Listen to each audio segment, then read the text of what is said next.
All right, trainers, what we're doing today is I want to do a very basic shot with two Pokemon in it that are facing off against each other.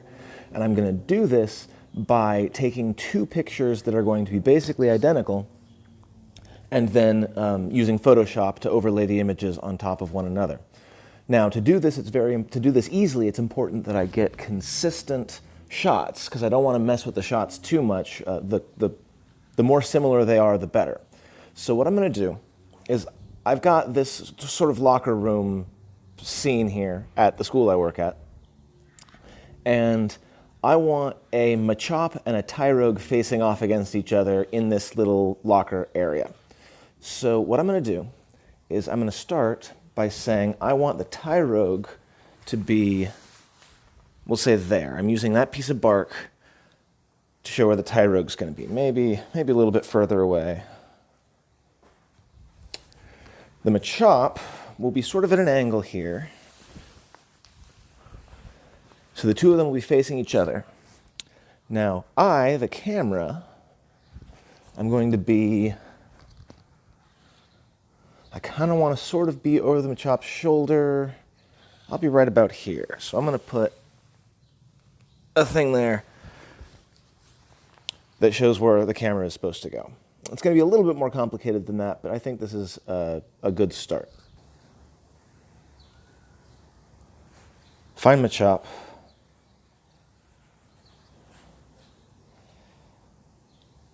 Hit the camera button.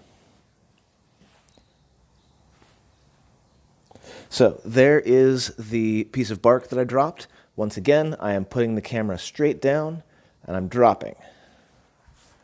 Now, what I'm going to do is I'm coming over to where Tyrogue is supposed to be standing, and I'm going to swipe to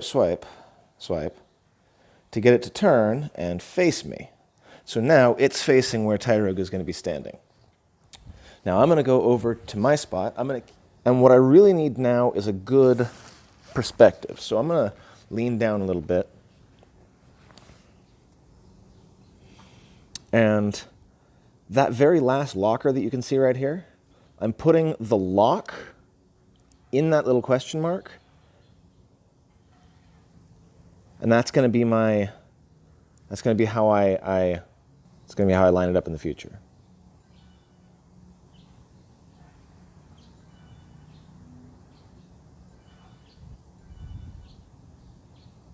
A couple of those didn't get lined up properly, but that's okay. All right, now bring them back. I often have this problem where the picture preview doesn't load afterwards. Sometimes it even freezes the game entirely. It appears that that's what's happening here, so I'm going to go ahead and... Now, as always, I like to demonstrate both ways of getting to the camera, so this time I'm going to go into the Items menu. I'm going to go down to my camera, and then I will find Tyrogue.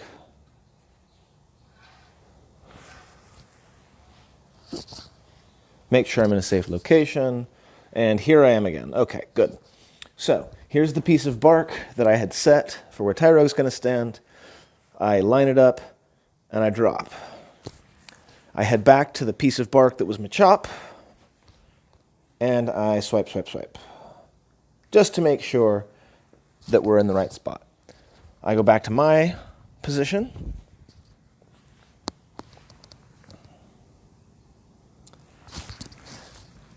He is smaller than I thought he would be. So I'm going to take a couple of shots. Notice again, I'm putting the question mark over that lock.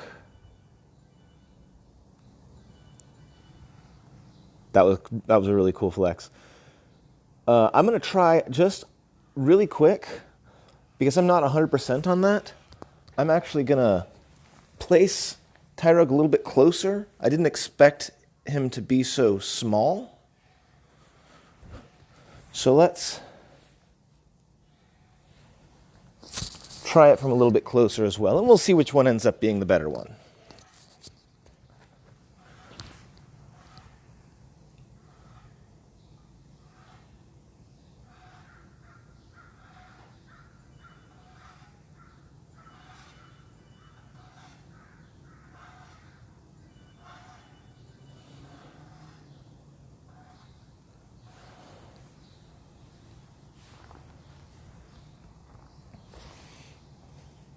Yeah, I think this is probably going to be better with Tyrogue being closer.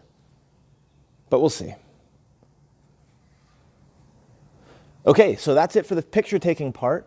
Now I will be loading up my images into Photoshop and splicing them together in a very poor and inexpert way. Okay, here I am in Photoshop. I'm going to go ahead and open my two images.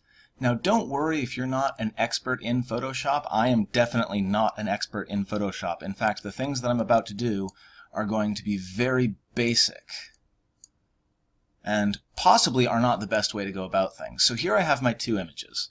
Now I'm going to select the Move tool, and I'm just going to pick up one of the images and drop it down on the other one.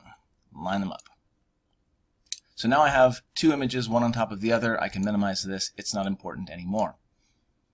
I'm going to go ahead and take my image, and I'm going to rotate it 90 degrees clockwise so that it's horizontal.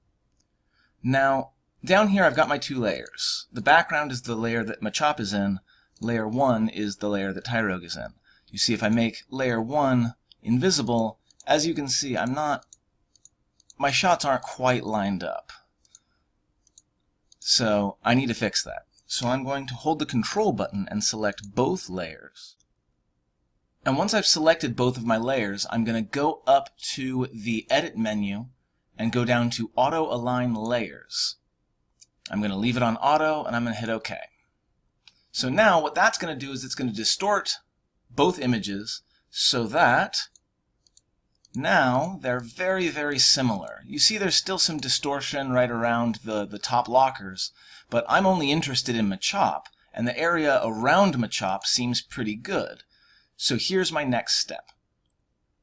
Now obviously I'm going to crop all this out in a little bit, but what I'm going to do is I'm going to choose only layer 1.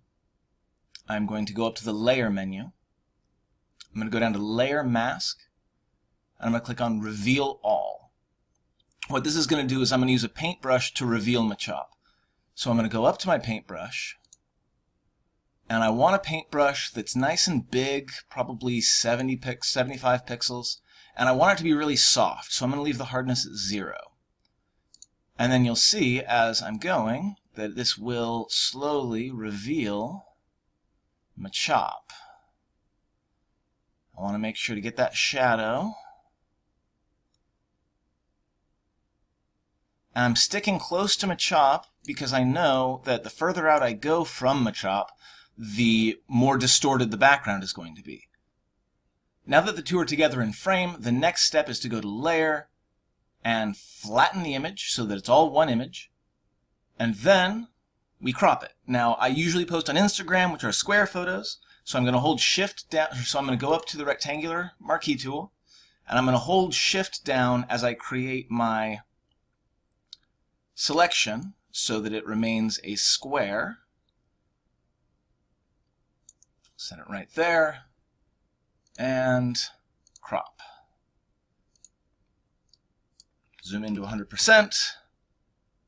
And it's good to go. We have ourselves a little sort of prelude to a school fight scene, and we will go ahead and head over to Instagram, add a filter, and post it. So I hope you take a look. I hope you enjoyed this short tutorial, and if you have any questions, or even better, if you know a better way to do what I just did, or to make it more realistic, or to make it even better, please put those in the comments. As I said, I am not an expert in Photoshop. This is all brand new to me, and I am desperately seeking advice. So, until next time, have fun and be safe out there.